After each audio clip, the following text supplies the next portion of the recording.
Agora. Seu nome? É Alfredo Alves Sobrinho. Qual a sua idade? Tem 60 anos hoje, atual. A cidade que você nasceu? Nasci no Rio Grande do Norte.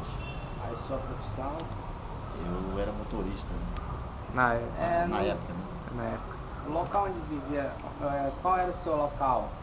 Quando você vivia na ditadura? Na época da ditadura. Meu local era a Companhia Agrícola do Estado de Goiás.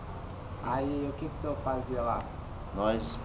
Nós fazia, na minha época, cercava muita fazenda, terras devolutas, né? Que era a mando do governo, né? Na época do regime. Então a gente tirava essas pessoas que nasciam e se criavam nas fazendas e tinha que executar o serviço, era ordem, então a gente tinha que executar essas atividades. O que ficou marcado na sua memória? Na época da ditadura? Na época ficou marcado porque era regime e o regime você tinha que acatar a ordem, né? Então a gente tinha que fazer as coisas contra a vontade, né? Se você não acatasse essa ordem, o que acontecia? Se a gente não acatasse as ordens, né? A gente poderia ser castigado, às vezes até eliminado também. Na época não tinha esse negócio. No castigado que você diz, morte.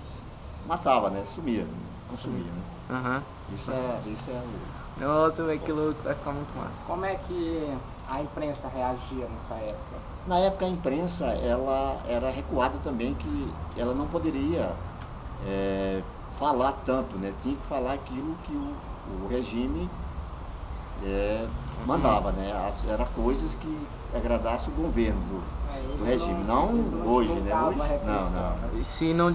Se não fizesse aquilo, tinha repressão. Se não fizesse, eles eram também eliminados, né? Eles eram sumidos.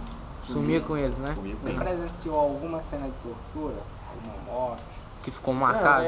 Cena de tortura, sim, porque a gente estava, né, dentro, né? Especialmente no governo.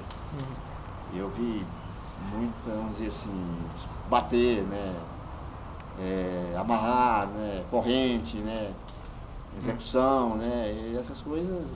Mas assim, qual ficou assim gravado assim, qual foi a tortura maior que alguém sofreu na época da ditadura? A minha tortura maior, que às vezes eu até hoje questiono, foi de famílias, né? E famílias que eram dizimadas? Ser às vezes banida das suas terras, né? E jogado como se fosse jogado no lixo, né? E você não tem pra onde ir. Essa aí foi a maior, talvez. Aí, na sua opinião, por que ocorria essa repressão da ditadura? Recorria porque era regime, né?